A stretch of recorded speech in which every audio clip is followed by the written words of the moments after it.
hated being black. I said it. I hated being black. You see, I got used to people telling me I didn't belong. I got used to people doing the Heil Hitler salute when I would walk by.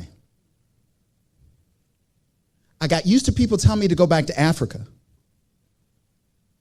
And I got used to people calling me an Alabama porch monkey, even though I wasn't from Alabama.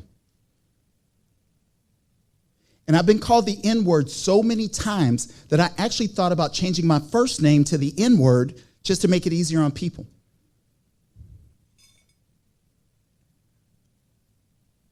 But what that man did to me on that day is something I will never forget. So imagine you're a teenager and you walk into the gym to lift weights. A car pulls up in front of you and 4 white men get out of the car and they're hurling racial slurs at you, the type of stuff that you will never forget to the day you die. And you happen to notice that one of the men is holding an open container with this yellow liquid in the container. Now it's the summer, so you think maybe it's Gatorade and you're hoping maybe he'll offer you a sip, right? And in a split second, he throws that open bottle at you and you are drenched in this yellow liquid. You're humiliated by their laughter. You're humiliated in the fact that you're soaking wet, and all you are overcome by is this sense of this salty, bitter, disgusting taste in your mouth, and you realize he threw urine on you. This man literally pissed on me.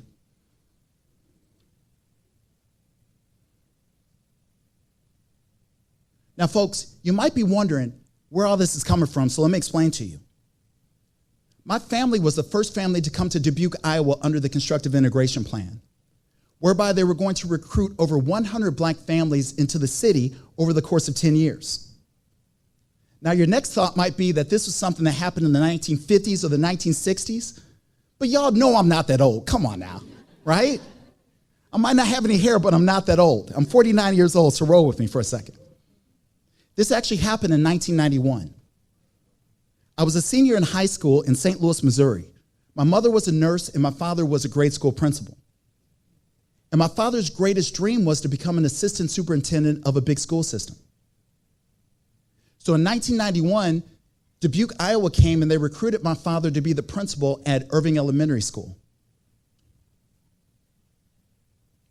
Now, since I was a senior in high school, there was absolutely no way my parents were going to force me to relocate.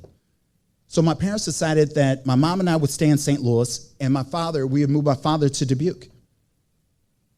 In August of 1991, we moved my father to the city of Dubuque, Iowa.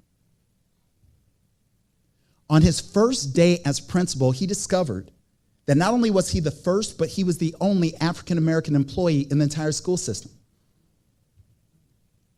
He also discovered that there was an active Ku Klux Klan chapter, better known as the KKK, in Dubuque. And when they caught wind of my father being hired as the principal, they decided to make a statement against my father and a statement against the constructive integration plan because they said it was forced integration. So they burned a cross directly across the street from his school. Now, the harassment didn't just stop with my father. You see, it turns out that Klan chapters talk to Klan chapters. And it turned out that there was an active Klan chapter near where my mother and I lived in St. Louis. They found out where we lived, and they came and they broke out the windows in our home, and they spray painted the N-word all over our home. And I cannot tell you how embarrassed I was that I couldn't protect my mother as she was screaming, because I was a teenage boy and I hid. And I was humiliated by their laughter. And I'm going to tell you this right now. I legitimately felt my innocence slipping away. It wasn't a matter of hours. It wasn't a matter of minutes. It's a matter of seconds. Now, the harassment against my family lasted well after I graduated from high school. But outwardly, I was about as peaceful as you could get. I was smiling. I was happy. Everybody was comfortable in my presence. But I'm going to tell you that inside, I was seething with anger.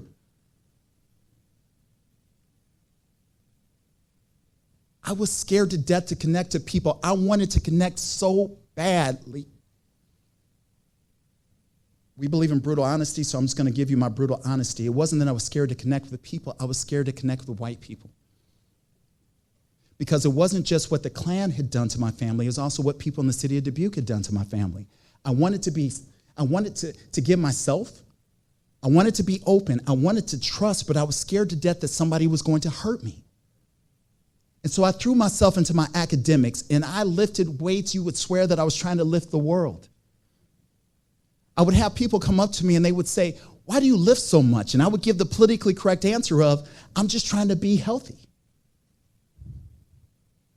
But the reality was that I was scared to death of ever being small. And I'm going to tell you this right now, that these muscles, yeah, y'all can be impressed. These muscles, this body, this ain't about vanity. This body is a trauma response, y'all. That's all it is.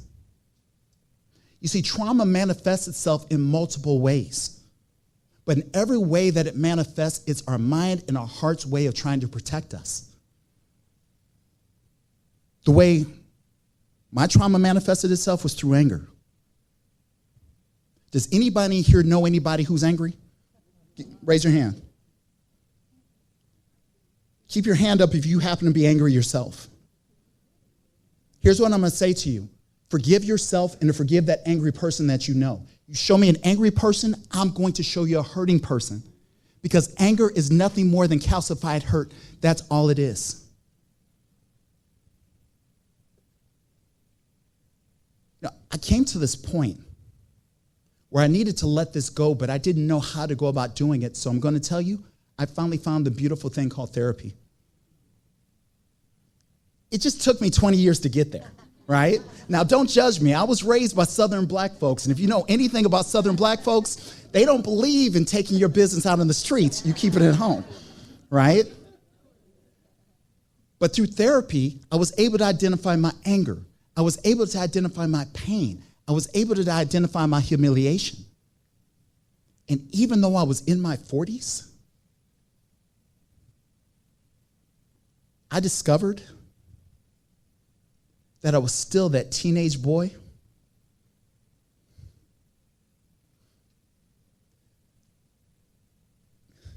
that was standing there with a mouth full of piss, with tears coming down my eyes, trying to figure out why this world hated me so much simply because I was black. I realized in my healing journey that my first step was that I needed to forgive the Klan for what they did to my family. So I found the KKK's website, and it's a great website, provided you're into white supremacy and stuff like that, right? Right? And I decided to leave them a message. And in the message, I simply said that my name is Jason Greer. I described what they did to my family. And I said, I started out this message because I wanted to forgive you for what you did to my family. But the reality is, I'm going to ask you to forgive me. I'm going to ask you to forgive me for the things I said about you in the media, for the hatred I felt toward you, for the anger I felt toward you. And it's my hope that when and if we ever meet, that we meet as brothers and sisters in love. Sincerely, Jason Greer. Now, I got a response from them 2 days later. Let's just say we're not going to be eating Burger King together anytime soon, right? Because here's what they said to me. Now, you ready for this? Here's what they said. They said it was actually your family that erected those crosses and burned those crosses and then blamed the KKK because you sought media attention, as though we needed that kind of attention. But in the words of my mother, Elaine Greer, whatever. I then sent a letter to the local Dubuque, Iowa newspaper. And in the letter, I described how my family was doing. And I said, I never once said thank you Because when my family officially moved, when my mother and I moved to join my father in 1992, when we officially moved to the city, people showed up at our door, white people showed up at our door with cookies, with cakes, with pies, with one central message. We are sorry for what your family went through, but we are so happy to have you here. I never once said thank you to the men, the white men, who drove up and down our cul-de-sac for 6 weeks straight. They didn't ask for food, they didn't ask for gas, they didn't ask for money. They simply wanted to make sure that we were safe. And I never once said thank you to the kids at my father's elementary school who are now adults, grades 1 through 5, and I never once said thank you to their families. Because when the Klan burned those crosses, these white children and their white families legitimately came to my father and banded around my father, and they said, Dr. Greer, the only way they get to you is that they get through us. Now, folks, I'm going to tell you this. People ask me all the time, why did I forgive the Klan? But you got to understand, my forgiveness of the Klan was not about them. Would it have been great if they had said, I'm sorry? Absolutely. Would it be great if they put their pillowcases down and stopped harassing people? Absolutely. But forgiveness is not about the other person. Forgiveness is about me. Now, understand that my life did not change overnight the moment I said I forgive you. I still deal with anger. I still deal with pain. I still deal with humiliation. I still have nightmares. And there are things that happen in the media that still trigger me in ways that I'm not prepared for. But I'll tell you this. I am no longer stuck in that place of fear, and I'm no longer stuck in that place of anger, because they will never, ever take away my sense of peace. So my message to you is very simple. For those of you here in the audience that might be dealing with hurt, that might be dealing with pain, that might be dealing with trauma that other people put on you, you don't deserve it. And I wish I could tell you that there was some 90-day formula or some magical cure that would help you get through your trauma that much faster, but there's not. But here's what I do know. Every morning you wake up and your feet hit that ground, you are one step closer to healing. Because you deserve peace, you deserve love, you deserve happiness, and you ready for this one? You deserve a radical sense of self-importance so that you know who you are from your head to your toe, and you can stand in the strength of you even when you're staring across at that burning cross. Oh, and by the way, I'm so proud to tell you that my father accomplished his dream and he retired as an assistant superintendent of schools. My mother is still saying whatever the white supremacy as she sips on her tea.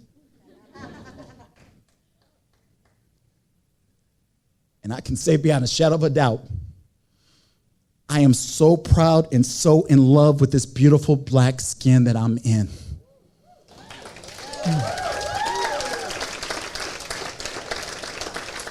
Thank you.